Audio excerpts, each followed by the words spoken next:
Buenos días, Norberto. Muy buenos días a todos. ¿Has escuchado hablar del libro ¿Quién se llevó mi queso? Sí, cómo no. De Spencer Johnson. Sí. Bueno, pues haz de cuenta que me puse a analizar. Hoy tengo una presentación con el Centro Coordinador Empresarial y me puse a analizar, bueno, cómo les puedo platicar la situación que estamos viviendo actualmente en nuestro país con respecto a los cambios del mundo. Y me llamó mucho la atención este libro. Yo ya lo había leído, Ujú. básicamente para las personas que nos están escuchando, pues básicamente describe el cambio de trabajo y de vida y cuatro tipos de reacciones Sí. resistentes al cambio por miedo a lo peor, aprender o adaptarse o a comprender que el cambio puede producir algo mejor. Esa es básicamente la moraleja del libro. Entonces, cuando pretendo aplicarlo a lo que realmente está sucediendo y me empiezo a abocar a la historia de lo que ha sucedido en nuestro país, y como lo comentaba yo contigo el día de ayer, en 1999 Ernesto Cedillo intenta meter el día 18 de diciembre de 1999, mete una reforma que es rechazada por el Senado, una reforma energética en donde pretendía abrir la cuestión energética y el Senado dijo que no, que porque el petróleo era de, no, de los mexicanos y fue prácticamente un carpetazo unánime. Pasa el tiempo, en ese momento, fíjate, contando la historia, nos damos cuenta que la mayor abundancia de petróleo existente con el precio más competitivo lo teníamos en ese momento. Y vengo a la reflexión yo del quién se llevó mi queso. La historia cuenta de dos hombrecitos que vivían en un laberinto, que todos los días iban y recogían su queso y pues ellos sentían que había abundancia, que nunca iba a pasar nada, que no iba a cambiar y que vivían felizmente. Todos los días hacían exactamente lo mismo. Iban, se iban a trabajar, mientras que el mundo estaba cambiando hasta que uno de ellos se da cuenta de que algo estaba pasando. Pues resulta que esa gran mina de petróleo que se tenía en el 2008, que llega a su máximo, viene el quebranto económico y en ese quebranto económico la famosa crisis financiera de Estados Unidos cae de $144, cae a por lo menos $30 en ese momento. Ahí es donde cambió. Y uno de ellos, de los hombrecitos, decide buscar alternativas. ¿Qué pasó con nuestro Congreso y nuestros presidentes? Vicente Fox se da cuenta de que algo anda mal. Pretende hacerle ver al Congreso de que se requiere una reforma energética porque nos quedaban 16 años de reservas de petróleo, que era Cantarel, que era la que presumíamos desde Miguel de la Madrid, y que había una abundancia muy fuerte y que se decía con el 10%, vamos a López Portillo decía, con el 10% pagamos la deuda y punto de nuestro petróleo.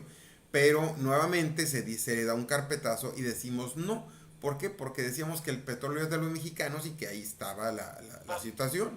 Oye, Pablo, perdón. Citas ahorita un término que casi ya nadie quiere comentar, o se le debe de estar llamando de otra manera, no sé. El tema de la deuda externa. Exactamente. Bueno, ese tema, Pablo, aguas, ¿eh? Aguas porque puede ser también Ah, voy para allá. una medida de presión de aquí del trombudito. Exactamente. O sea, el panorama está muy incierto. Esa es Sí. una realidad.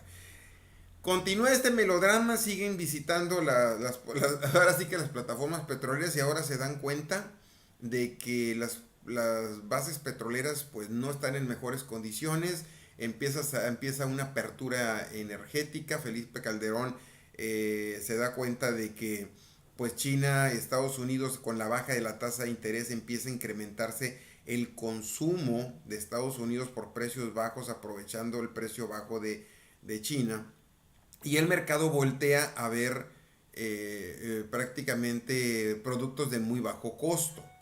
y genera una sobredemanda de consumo energético que provoca que el barril del petróleo oscile por arriba de los $100. Sí, El problema viene cuando entra Barack Obama, empieza nuevamente a pretender crecer a Estados Unidos, que lo hace muy bien, reduce la tasa de desempleo y empieza el dólar a fortalecerse y empieza a consumir menos productos de consumo. Entonces el barril del petróleo deja de ser, había tanta abundancia, todo el mundo lo quiso vender y un 18 de diciembre del 2013 surge la reforma energética con una caída después de $120 el barril del petróleo hasta $20. oye Pablo, pero en el caso de Estados Unidos, tú sabes que ha sido mucho el encono, lo que hizo perder a Hillary en un momento dado, porque estoy leyendo, ¿no?, que allá se ha visto caer tanto el poder adquisitivo y crecer la desigualdad, que hubo lugares como el condado de Elliott, en Kentucky, que nunca, dice una nota, nunca desde el año en que votaron ahí por vez primera, en 1872, habían votado por un republicano. Y ahora, pues Trump es la alternativa desconocida, por el que le apostaron muchos. Pues mira, el tema ahorita, Norberto, es que se convierte en el primer presidente con la peor popularidad al arranque de una administración. Solamente el 40% de aprobación. Cuando gana las elecciones y pensamos que iba a cambiar el discurso político y sigue insistiendo en lo mismo, ahí te van las broncas en las que se va a meter.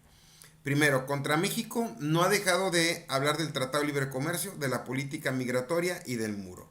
Contra China, no ha dejado de amenazarlo, que China, ahora es China quien le quitó los puestos de trabajo. Ahora China dice que son violadores. Ahora dice que China son manipuladores de divisa. Que China provoca una balanza negativa con Estados Unidos. Y todavía Donald Trump pone a Peter Navarro, el peor crítico de China Sí, para asuntos políticos y comerciales. Si no fuera esto tranquilo, se mete ahora Donald Trump con los europeos y empieza a decir, ven cómo yo tengo razón, Inglaterra se salió, el Reino Unido se salió de Europa por una bronca migratoria.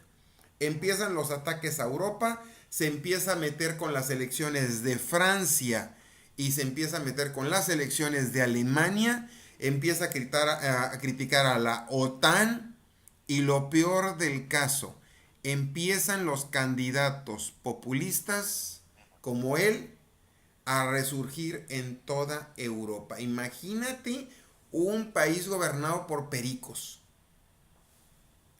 ¿A dónde? Ahora sí, como dice la canción, ¿a dónde vamos a parar? Entonces, así empezó Hitler, Pablo, sí. populista, y después... ¿Cómo estarán las cosas que nosotros pensábamos? Yo llegué a pensar que había un acuerdo entre Donald Trump y Vladimir Putin, presidente de Rusia, y ahora hasta ya le sacaron la vuelta y ya le dijeron, compadre, bájale porque tú cuando venías a Moscú, pues contratabas hasta en $1 millón, servicios profesionales de lo mejor de las bailarinas y de las prostitutas ¿Tanto de... millón? Sí, Es que Pablo, con esa cara apenas pagando. Y tiene que pagar mucho. eso es lo que se rumora que le tiene la silla debajo del saco, o sea, Pablo, pero mira, es lo que ahorita les mencionaba yo, parafraseando a Cecilia Soto, la que fue candidata presidencial del PT en el 94. Ella hizo un comentario, obviamente mordaz. Dice, ¿se han dado cuenta ustedes que el presidente electo, Donald Trump, se ha casado solamente con pura extranjera? Y ella misma contesta, es que hay cosas que los norteamericanos no quieren hacer. Y es cierto. es cierto. Yes. Es cierto, tienes toda la razón. El hombre no se ha casado con una norteamericana y habla de la cuestión migratoria, ¿eh? Sí. O sea, tiene hijos. Y de hecho su esposa no va a ser la primera dama, va a ser su hija. Porque la quiere impulsar. La quiere impulsar para ser el... Oye, ¿y qué amor le vio al yerno de 24 años? Asesor. Sí, bueno, el chavo es un genio hasta donde se sabe, ¿no? Mira. No sé si sea una fama que le están haciendo. Norberto, podrás ser el mejor. Yo he tenido estudiantes Ajá. de 100 acartonados cerebralmente. Bueno, no, pero en este caso no Ojo. estamos hablando de ese tipo de personas, sino, y que seguramente deben de tener otras aptitudes, ¿no? Vaya, el número es una cosa, la habilidad es otra. Pero aquí estás hablando de un cuate que le ayudó, o sea, fue el artífice, en cierta manera, de que Trump ganara a través de las redes sociales, a través de un determinado Ok, esquema o estrategia. te doy la razón. Yo conozco mucho de red social y te doy la razón. Pero, ¿cómo fue que ganó? Yo Con puedo el hartazgo, ganar. Pablo. Ok, el que más emborracha, más empeda y más loco hace el ambiente es el que gana. No el que mejor puede hacer algo por su país. Ojo, estamos hablando de dos Mira, yo conceptos. creo que estamos en un ambiente tan crispado donde la red social finca su esencia, Sí, la esencia viral, el golpe exact- del momento, exactamente. el impacto instantáneo, que es lo que hace que a la gente de repente se aletargue y vote, aunque después diga, ching, ¿qué fue lo que hice, no? Es Bueno, como las eso es lo de las borracheras. urnas, Pablo. Es lo que ha pasado lo que pasó en México, es lo que ha pasado en muchas partes. Se deja llevar por el menos peor. Y el peor error que puede haber es justamente Le- creer que votar por el menos peor es arreglar un error que tenemos. Norberto, se votó por el sentimiento. Bueno, No se votó acuérdate por de la esta razón. cosa. No, es que en una elección votas 70% sentimiento y lo demás razón. Pues mira, lo que hemos tenido de gobernantes dicen es que está muy guapo y se votó por él y no, es un hijo de su Y quién ¿sabes sabe qué es lo qué. más peligroso, Pablo? Sí, Que hay gente capaz de volver a votar por esa misma razón. porque esa es razón. O sea, es un sentimiento que no lo entiende, pero no dejan de quejarse.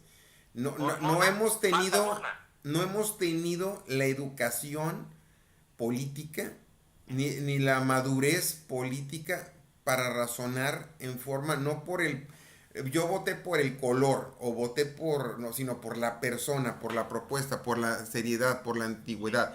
A mí me sorprende que los ingleses, que siendo una nación muy culta, con mucho conocimiento, con mucho estudio, se dejaron llevar por el sentimentalismo. Oye, Pero por cierto, que en la mañana, ¿cómo se llama la primera ministro? Tere May, Theresa May, Theresa May. sí. Bueno, ya salía a decir que es definitivo que sale Gran Bretaña de la Comunidad Europea. De hecho, había una presión muy fuerte para que en este año se adelantaran las elecciones para que los candidatos pudieran de alguna forma cabildear la posibilidad de un segundo referéndum. Entonces, yo creo que las presiones europeas, o sea, aquí hay un problema muy grave. Los dos países que lideran la Unión Europea es Francia y Alemania. Tienen elecciones y traen una bronca muy seria. Tienen populistas que van creciendo, tipo Donald Trump, y por eso te digo, imagínate